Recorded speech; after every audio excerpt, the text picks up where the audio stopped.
समझ लो क्या करते हैं, ऐसा लिख सकता हूं, जल्दी से बोलोगे Q1 Q2 डिवाइडेड बाय 4 पाई, क्या लिखूं जल्दी से बोलो, K times epsilon not R square. मेरे पास न्यूमेरिकल आया, तो हाउ यू विल स्टार्ट।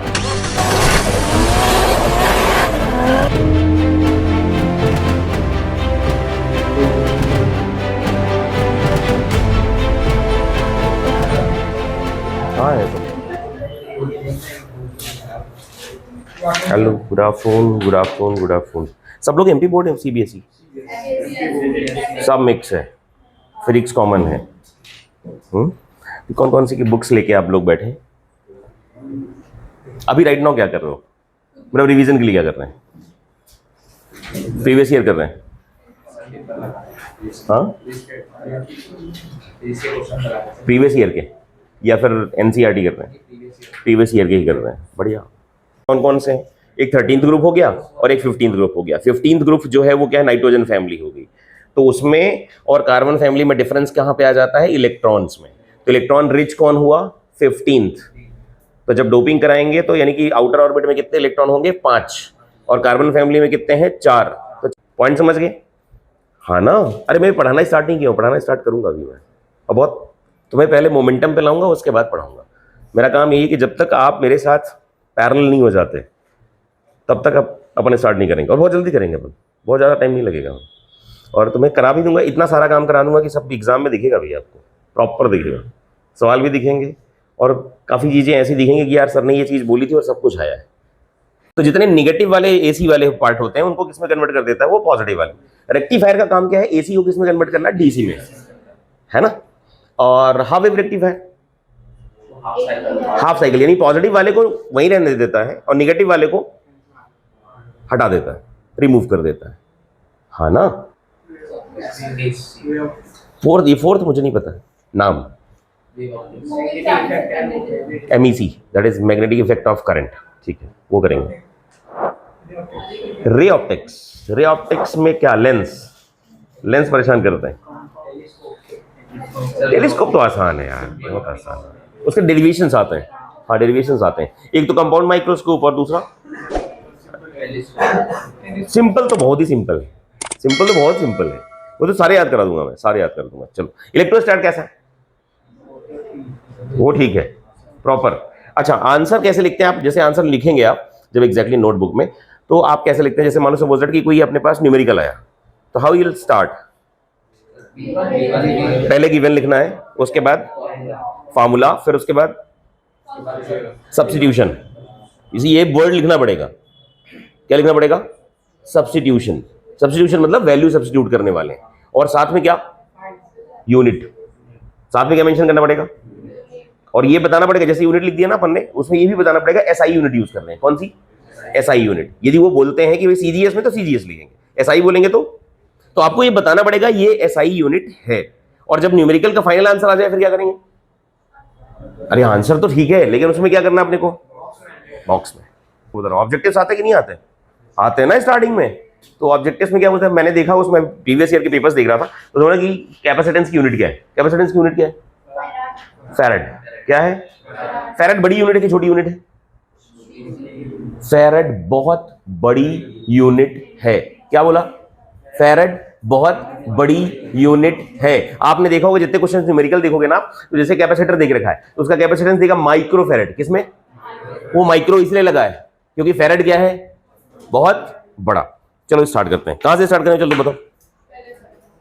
फिर से आ गया एक, पहला चैप्टर, दूसरा चैप्टर, तीसरा चौथा, पांचवा, छठवां, कहां से, इलेक्ट्रोस्टैट। कैपेसिटर कैसे लगता है, कैपेसिटर तो अच्छा बहुत सड़ा सा है। डाइलेक्ट्रिक, डाइलेक्ट्रिक, डाइलेक्ट्रिक, एक बार मेरे से बात करोगे आप लोग, मत बंद कर दो उसे, बंद करो, एकदम बंद कर दो, मुझे कुछ भी नहीं चाहिए, केवल सिर्फ क्या चाहिए कि आपकी नोटबुक आप लिखें, बस मेरे से बात करते रहें, रिपीट करते रहें और लिखें, बाकी सब हटा दें।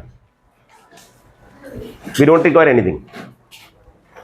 वी मतलब हम, what's your name, Abhay Kumar, बढ़िया। ये स्क्वायर प्लेट दिख रही, स्क्वायर प्लेट दिख रही, अरे ये स्क्वायर प्लेट दिख रही, इससे a/2 डिस्टेंस पे एक चार्ज दिया है, आया ना ये सवाल? इससे जाने वाला फ्लक्स पूछा है, इससे जाने वाला फ्लक्स कितना होगा, बस इतना पूछा है। पॉइंट समझ गए? ये स्क्वायर प्लेट है, उससे a/2 डिस्टेंस पे एक क्या रखा है अपन ने, चार्ज। अब बोला है इससे कितना फ्लक्स जाएगा। अब ये 3D तो नहीं है, अपन तो गॉस लॉ भी नहीं लगा सकते, लेकिन एक छोटी सी बात समझाता हूं आपको। यदि मैं इसको पूरा कवर कर दूं तो मेरे ख्याल से ये बनेगा। देखो ये डिस्टेंस कितनी है, ये भी कितना है, ये भी कितना है, ये भी कितना है। मेरे से ये वाला पूछा था, यदि इस पूरे को क्लोज कर दे तो आंसर क्या होना चाहिए था, क्यू बाय एप्सिलॉन नॉट। लेकिन इसमें कितने फेस हैं, तो एक फेस से जाने वाले का आंसर क्या है, तो इसका आंसर क्या है, क्यू बाय। अब आगे समझ में क्लियर हुआ? इसमें क्यूब दिख रहा था क्या, नहीं। इसमें क्यूब दिख रहा था क्या अपने को, नहीं। इसमें क्या दिख रहा था, स्क्वायर प्लेट दिख रही थी, एक फेस दिख रहा था। तो मैंने बोला कि पूरा क्लोज कर देते हैं। क्या कर देते हैं, पूरा क्लोज कर देंगे तो आंसर क्या आएगा, क्यू बाय एप्सिलॉन नॉट। लेकिन एक ही फेस तो दिया है, तो एक फेस से जाने वाला कितना होना चाहिए, Q by 6 epsilon naught. Please ध्यान रखिएगा, ये सवाल आ चुका है, ध्यान रखिएगा इसका। और कैसे करते हैं, क्लियर हुआ? तो आपको कैसे इसको एक्सप्लेन कैसे करोगे, जैसे क्वेश्चन करना होगा तो क्या करेंगे अपन, ये बनाया, इसके बाद क्या बनाया, ये बनाया, फिर क्या लिखा अपन ने, किससे जाने वाला, क्यूब से। फिर बोला कितने फेसेस हैं, 6 फेसेस हैं। कितने फेसेस हैं इसमें, 6। एक फेस से जाने वाले को क्या बोला, x। कितने टोटल फेस, 6। तो टोटल फ्लक्स क्या लिखा, 6x। कितना लिखा अपन ने, Q by epsilon naught. x की वैल्यू कितनी आ गई, क्यू बाय 6।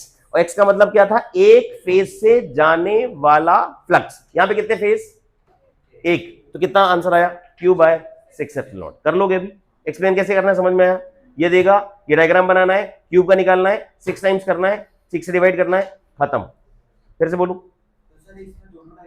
हाँ ये तो अपने को दिया होगा, कहां देगा, क्वेश्चन में। तो ये बनाओगे आप, बोलोगे लेट्स अज्यूम कि this charge is at the centre of this cube, the total flux through the cube is this one, and this face is one of the face of cube. तो मुझे क्या निकालना है क्वेश्चन में, एक face से जाने वाला फ्लक्स। टोटल निकाला, Q by epsilon naught. 6x is equal to क्या लिखा, Q by epsilon naught. x की वैल्यू कितनी आ गई, Q by 6 epsilon naught. x मतलब एक फेस से जाने वाला फ्लक्स, और मुझे आंसर भी यही निकालना था। पॉइंट समझ के कैसे लिखना है, दिस ये लिखना है, ये लिखना है। क्लियर हो गया? अभी डाइलेक्ट्रिक का काम क्या है, जल्दी से बताओ मुझे। डाइलेक्ट्रिक डालने से क्या फर्क पड़ता है, ये बताओ मुझे। कैपेसिटेंस बढ़ जाता है, इसका कैपेसिटेंस C है, यहां पर मैंने क्या डाल दिया है, डाइलेक्ट्रिक। इसका कैपेसिटेंस क्या हो गया, C डैश। C डैश को क्या बोलते हैं अपन, KC। K टाइम्स हो जाता है, क्या हो जाता है, और K की वैल्यू 1 से बड़ी, 1 से छोटी, आज ही बताई मैंने, 1 से बड़ी, 1 से, ये 1 से बड़ा होगा तो ये वैल्यू क्या हो जाएगा, बढ़ जाएगा। यानी कैपेसिटेंस क्या हो गया, इंक्रीज। क्या हो गया, इंक्रीज। क्या हो गया, याद रहेगा, पक्का बोल लो। इसका कैपेसिटेंस क्या है, C, और इसमें क्या डाल दिया अपन ने, डाइलेक्ट्रिक। कैपेसिटेंस क्या हो गया, इंक्रीज। क्लियर, बोल लो। अच्छा, एक लास्ट पार्ट तुम्हें सिखाता हूं इसी कैपेसिटर का, ध्यान से देखना। ये क्या लगाया मैंने, बैटरी। क्या लगाई मैंने, ये C लिखा हुआ है।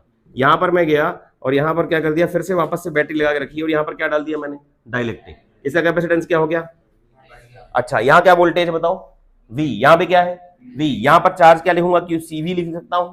यहां पर क्या लिखेंगे, जल्दी से बताओ, Q dash is equal to KC into V, है ना। चार्ज क्या हुआ, बढ़ गया।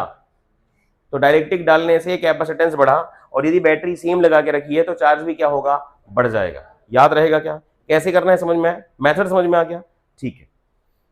अच्छा, मूविंग चार्ज क्या क्या प्रोड्यूस करता है, जल्दी से बताओगे मुझे। जो मूविंग चार्ज है वो क्या क्या प्रोड्यूस करता है, यानी कि यदि चार्ज देके रखा है, इसकी वेलोसिटी देके रखी है, तो ये भाई साहब क्या क्या पैदा करेंगे, इलेक्ट्रिक फील्ड और मैग्नेटिक फील्ड। मैग्नेटिक फील्ड का दूसरा नाम क्या है, मैं बता के गया था कुछ लोगों को, मैग्नेटिक फील्ड का एक और नाम है, ध्यान रखिए, मैग्नेटिक फील्ड का एक और नाम है जिसको क्या बोलते हैं, मैग्नेटिक इंडक्शन। और उसकी यूनिट क्या है भाई साहब, याद रखेंगे क्या होती है, टेस्ला। कौन सी यूनिट है ये, SI। CGS में क्या बोलते हैं इसको, बोलो, गॉस। क्या बोलते हैं, तो 1 टेस्ला किसके बराबर होता है, ये भी याद रखना, 10⁴ गॉस। याद रहेगा, प्लीज ध्यान रखिएगा, ये भी न्यूमेरिकल में आपसे पूछेगा कि 1 टेस्ला किसके इक्वल है, 10⁴ गॉस। यूनिट छोटी होगी तो न्यूमेरिकल वैल्यू बड़ी आएगी, 1 kg। में कितने ग्राम, 1000 ग्राम, ग्राम छोटी यूनिट, वैल्यू बढ़ गई 1, और फिर केजी, केजी बढ़ा दिया 1, आ गया वहां पे 1000 की जगह क्या आ गया 1, याद रहेगा।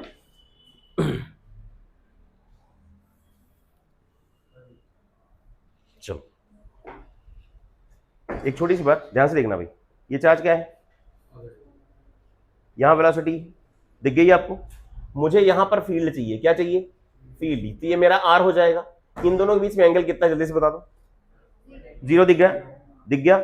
साइन 0 की वैल्यू कितनी होती, साइन 0, तो आंसर क्या आएगा, यहां पर मैग्नेटिक फील्ड कितना प्रोड्यूस करेगा, 0, याद रहेगा। चलो फिर से करते हैं, ये प्लस क्यू है, ये वेलोसिटी है, और ये क्या है मेरा पॉइंट। देखना बच्चा क्या कर रहा हूं मैं, कितना एंगल है, तो क्या आंसर क्या लिखूंगा, mu naught by 4 pi Q V sine 90 is 1 upon R square, लिख सकते हैं। अब दिमाग थोड़ा सा लगवाऊंगा, 1 मिनट के लिए सुन लो बस, एक मिनट में नहीं 10 सेकंड लगेगा, अरे 10 सेकंड लगेगा, अरे 10 सेकंड। देख ये क्या है, वेलोसिटी है ना, और ये क्या है मेरा आर। फिर से देखना बच्चा क्या कर रहा हूं, बहुत सिंपल सा काम सिखाऊंगा, एक बार में सीख जाओगे यदि ढंग से सुनोगे तो। ये क्या है v, और ये क्या है, v को पकड़ के घूमना है मुझे r की तरफ, किसको पकड़ के, v को पकड़ के किधर घूमना है, तो ये कौन सा सेंस होगा जल्दी से बताओ मुझे, क्लॉकवाइज या एंटी क्लॉकवाइज होगा, अरे बोल तो सही। चल अब एक बार बता कि मेरे पास स्क्रू ड्राइवर है, क्या है, ऐसे पकड़ते हैं ना उसको, ऐसे यदि करूंगा तो इसकी जो टिप है वो कहां जाएगी, अंदर चली जाएगी, और यदि मैं एंटी क्लॉकवाइज घुमाऊंगा तो कहां आएगी, वेरी गुड, ये कैसा घूमो, एंटी की क्लॉकवाइज, तो कैसा जाएगा, यानी फील्ड कहां है, अभी याद हो गया, टाइम लगा इसमें, कौन सा लेफ्ट हैंड राइट हैंड कुछ लगाया मैंने, उस बिना उसके हो गया ना, अरे बोलो तो सही। अच्छा उन्होंने बोला कि लेफ्ट हैंड से डायरेक्शन निकालो, किससे निकालो, अरे मान लो क्वेश्चन में आपसे पूछा लेफ्ट हैंड या फलाने जो भी हैंड होते हैं उनसे डायरेक्शन निकालो, ठीक, मैं क्या करूंगा, वो देखने आएंगे मुझे, अरे वो देखने आएंगे कि आपने कैसे निकाला, आपको तो डायरेक्शन से मतलब है ना, आप तो लिख के आओगे भैया कहां है, अंदर है या बाहर। तो एक बात बताओ, मैंने क्या बोला, किसको पकड़ो, वेलोसिटी को, किसकी तरफ जाओ, आर की तरफ, कौन सा सेंस है, डायरेक्शन कहां आई, खत्म। अभी क्लियर, फिर से करते हैं, देखना है अभी तुम्हारे सामने करूंगा मैं। ये कैसा चार्ज है लिया मैंने, प्लस क्यू, इधर क्या है मेरे पास वेलोसिटी, अरे बोल तो ले यार, अरे बोल लो तो सही, ये है मेरा आर, इस पॉइंट पे चाहिए, किसको पकड़ के इधर जाना है, तो वी को पकड़ के इधर जाऊंगा मैं, कौन सा सेंस है, तो डायरेक्शन कहां आएगी, कहां आएगी, बाहर, खत्म, मतलब इधर, खत्म हो गया इतने में। अब एक सावधानी रखनी है, लास्ट पार्ट बता रहा हूं जहां पे गलती होगी, ये नोट किया है आपने, नोट किया है ना, इसको चेंज कर रहा हूं, चार्ज क्या कर दिया, चार्ज क्या कर दिया, अरे चार्ज क्या किया, निगेटिव किया ना। अब सुनना, वी को पकड़ के इधर जाना है, आर की तरफ, कौन सा सेंस आएगा, अरे कौन सा सेंस है, मतलब डायरेक्शन कहां नहीं चाहिए, अंदर, लेकिन ये चार्ज कैसा है, तो उसका उल्टा कर दो, क्या लिखूं, तो कब उल्टा करना है समझ में आया, कब उल्टा करना है, नेगेटिव चार्ज में उल्टी डायरेक्शन करनी है, पॉइंट समझ गया अभी, फिर से बोलूं, ये चार्ज कैसा है, ये कब देखना है, सबसे लास्ट में, सबसे, तो आप मान लो इसको हटा दिया, जब मुझे डायरेक्शन निकालनी थी इसकी, तो मैंने क्या बोला किसको पकड़ना सबसे पहले, वी को, इधर जाना है, कौन सा सेंस है, तो डायरेक्शन कहां नहीं चाहिए, लेकिन ये चार्ज कैसा, तो इनवर्ड का क्या कर देंगे, आउटवर्ड, याद रहेगा। तो कहीं पे नोट कर लेना है कि जो डायरेक्शन अपन निकालते हैं यदि नेगेटिव चार्ज हुआ तो डायरेक्शन को क्या कर देना है, उल्टा, क्या कर देना है, याद रहेगा पक्का। चल बायो सावर्ट क्या होता है,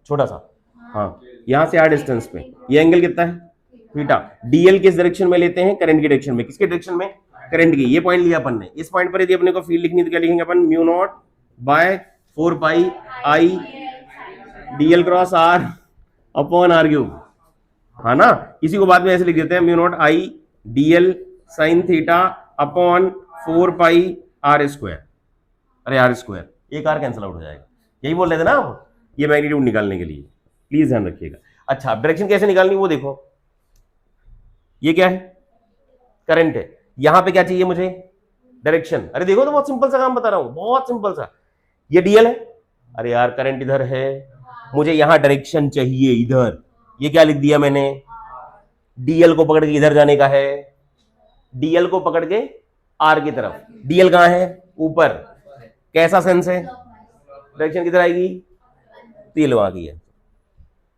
अरे हो गया, और करना है, ऐसे कर सकते हैं,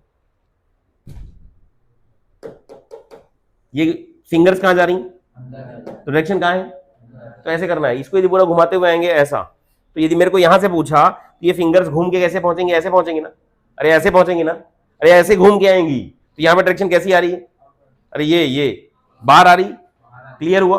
तो ऐसा भी आप सोच सकते हो कि जैसे मान लो ये करंट है, आप ऐसे घूम के आ रहे हो, दिखा आपको, दिखा, कैसे सोचा मैंने वो तुम्हें बताता हूं। आपको थंब रूल बताया होगा, क्या बताया होगा, मैं बिना थंब रूल के बताता हूं, शुद्ध देहाती मेथड। चाकू देखा है, अरे चाकू देखा है, चाकू मारने का है, अरे यार मतलब मुझे चाकू को एडवांस करना है, तो मैं कैसे सेंस में घुमाऊंगा, क्लॉकवाइज। अरे चाकू को आगे घुमाना ना, तो यदि थंब ऐसा है तो मैं बोला कि चाकू की जो टिप है वो कहां है, ऊपर की तरफ, किधर है, करंट कहां जा रहा है उसमें, देखो जरा, ऊपर के नीचे, तो ऊपर है तो ऐसा घुमाऊंगा ना, अरे बोलो तो ऐसा घुमाऊंगा, तो इसलिए मैंने वो जो सर्कल बनाया देखो जरा, ऐसे ही बना हुआ है, दिख गया आपको, वो देखो सर्कल कैसा बना है, राइट। अब इसमें पूछेगा सर वहां तक तो निकाल लिया, इसका बताओ मुझे, ये करंट है, यहां पे डायरेक्शन बताओ, कौन सा सेंस है, जल्दी बताओ, सेंस बता, सेंस बता, डायरेक्शन कहां है,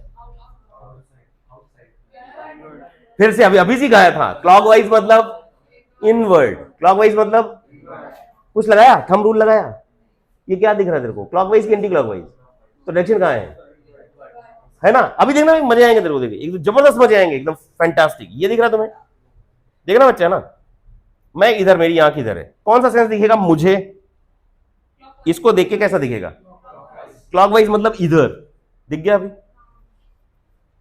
अरे दिखा, फिर से, ये कौन सा सेंस दिखेगा मुझे,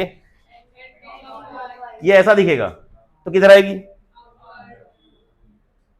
कोई कर रहा हूं मैं, क्रॉस प्रोडक्ट कर रहा हूं, कुछ भी थंब रूल लगा रहा हूं, कुछ कर रहा हूं क्या, एक बार में निकाल लेना अपन डायरेक्शन। चलो इसका बता दो फिर से, अब तू बताइए, जल्दी से बताइए आंसर, हाँ तेरे को आंसर बताना है, अरे हाँ तेरे को बताना है, ये देख, ये कौन सा सेंस है, एंटी क्लॉकवाइज, डायरेक्शन किधर है, यहां पे, किधर है, आउटसाइड मतलब आपकी तरफ, ये दिख गया।